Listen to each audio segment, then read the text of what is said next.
Welcome back, everyone. Today we're traveling more than 4,000 years into the past to one of humanity's greatest cradles of civilization, ancient Mesopotamia. This is the land where writing was invented, cities rose from mud and imagination, and daily life looked surprisingly familiar, yet completely different from ours. What did ordinary people eat? How did they work? What did kids do for fun? And what was it like to live in one of the world's first complex societies? Get ready to walk through an entire day in the life of the average Mesopotamian. It's dawn in the city of Ur, one of the great Sumerian city-states. The heat hasn't yet settled in, and households stir to life inside compact mud-brick homes. Most families live in simple, single-story houses, rectangular rooms arranged around a cool central courtyard. Even wealthy homes with their second floors and decorative plaster rely on the same basic design-thick walls to block the desert heat and flat rooftops that double as nighttime lounges. Inside, you'll hear the sounds of daily tasks beginning, grinding grain, sweeping floors, and the quiet murmur of morning prayers. Mesopotamians believed that the gods influenced everything, from fertility and weather to health and luck, so even the simplest morning ritual includes a quick offering, maybe a bit of bread, or a whispered blessing. Breakfast is modest, but filling bread, dates, olives, onions, and maybe some goat's milk, or a leftover stew. Little has changed about food since the dawn of farming, and in Mesopotamia, farming was everything. As the sun rises higher, the city's residents spill out into the streets. There were no cars, of course, but Mesopotamian cities had their own rush hour, donkeys braying, carts rattling, and merchants hustling to claim the best spot in the market. For farmers, the morning begins outside the city walls. Agriculture is the backbone of Mesopotamian civilization, made possible by their extraordinary irrigation systems. The Tigris and Euphrates rivers were unpredictable, sometimes life-giving, sometimes destructively flooding. But by building canals, dikes, and levees, Mesopotamians turned a harsh landscape into a thriving agricultural engine. In the fields, the work varies with the season, plowing with oxen, planting barley, wheat, lentils, chickpeas, or flax, repairing canals before water shortages hit, harvesting with sickles made from flint or bronze. This labor is hot, repetitive, and physically demanding but essential. Without farmers there is no surplus, and without surplus there are no cities, scribes, priests, or kings. Meanwhile, craftsmen opened their workshops. Mesopotamia was bursting with skilled labor, potters, weavers, metalworkers, carpenters, stonecutters, and bakers. Many of these workshops were family businesses passed down from father to son. Women often played crucial roles as weavers and textile workers, especially in temple-run workshops. If you want to feel the pulse of a Mesopotamian city, head straight to the marketplace. Stalls overflow with goods, fresh fish caught from the river that morning, clay pots and bowls, knives, tools and jewelry, wool garments and dyed textiles, spices, vegetables and fruits, beer sold in large jugs, a daily staple. This is also where news spreads. Before newspapers, gossip was the ultimate information network. Who had a baby? Who owed taxes? Which merchant returned from trade in Anatolia or the Indus Valley? Trade wasn't just local. Mesopotamia connected to long-distance trade routes, importing copper, tin, timber, precious stones, and luxury items. In return, they exported grain, textiles, and crafted goods. But none of this would work without something revolutionary: writing. Enter the scribes, maybe the most important workers in the city. Writing, specifically cuneiform, was invented in Mesopotamia around 3200 BCE, originally for bookkeeping. Scribes record everything: taxes, crops, trades, laws, hymns, literary works, property contracts, and marriage agreements. A scribe's handwriting literally kept civilization running. But becoming a scribe wasn't easy. Training took years and happened at the Aduba, or tablet house, one of the earliest forms of formal schooling.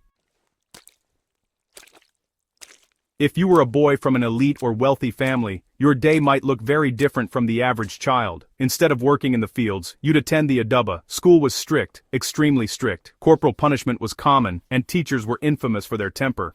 But the training was rigorous for a reason.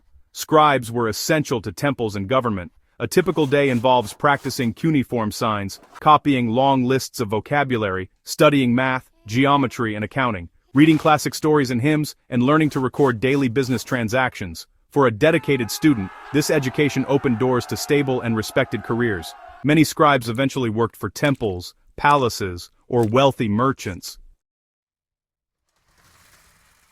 While all this happens outside, life at home is equally active. Women oversee many aspects of household life. They prepare meals, supervise children, run small business ventures, spin wool, weave cloth, keep accounts, and sometimes manage servants. Some women become priestesses, tavern keepers, or midwives. Children help with chores, hauling water, gathering reeds, feeding animals, but they also have time for games. Toys found by archaeologists include clay animals, miniature carts, balls, rattles, and the famous royal game of a board game still playable today. Family life is organized around marriage, kinship, and clear rules about property and inheritance. Much of this was written in legal codes, like the famous Code of Hammurabi, which spelled out everything from marriage rights to business responsibilities. Food really reflects the land, doesn't it? In Mesopotamia, the staples were barley, which was essential for bread and beer, wheat, dates, lentils and beans, plus onions, garlic, cucumbers, and leeks. People also relied on sheep and goats for both meat and dairy, and of course, fish from the rivers. Beer, well, it wasn't just a treat, it was actually a daily drink, and often safer than water. It was thick, nutritious, and usually flavored with herbs, and honestly, it was consumed by adults and children alike. Meals were communal, eaten together with family. The wealthier your household, the more variety you enjoyed, like lamb stews, cheese, and sometimes even imported delicacies. Religion really saturated Mesopotamian life. The gods weren't distant, they were, active, powerful forces who controlled nature and fate. Each city had its own patron god, and every major city had a temple complex right at its center. The largest temples were actually built atop ziggurats, those massive step towers that symbolized a bridge between heaven and earth.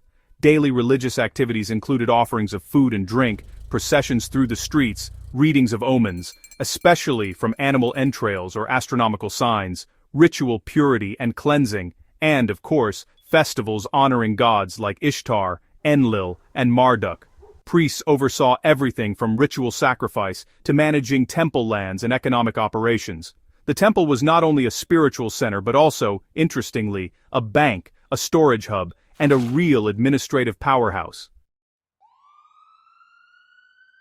As the sun sets, the heat finally releases its grip. Families gather for their main meal of the day and, spend some time together. Storytelling was hugely popular. Tales of gods, heroes, and epic adventures, like those found in the Epic of Gilgamesh, were shared around. Music filled the evenings too. Mesopotamians played lyres, harps, drums, and flutes. Professional musicians performed at festivals, banquets, and ceremonies. People relaxed on their rooftops, enjoying the cooler air. Rooftops were essentially ancient patios, perfect for socializing, sleeping on hot nights, or just watching the stars. By night the streets quiet down, merchants cover their stalls, guards patrol the city gates, and families settle onto mats or elevated beds. Oil lamps flicker as the city winds down. Mesopotamians were skilled observers of the night sky. Priests, especially, studied the stars, planets, and moon cycles, not for science as we think of it, but to interpret divine patterns. Their observations actually laid foundations for early astronomy, and as sleep takes over, another day in ancient Mesopotamia draws to a close. Ready to begin again at dawn. Daily life in ancient Mesopotamia was a blend of hard work, rich culture, sacred rituals, and community. From farmers and craftsmen to scribes and priestesses, every person played a part in sustaining one of the world's first great civilizations. If you enjoyed this journey, give the video a thumbs up, subscribe, and tell us in the comments, which ancient culture should we explore next? Until next time, thanks for watching and keep exploring the ancient world.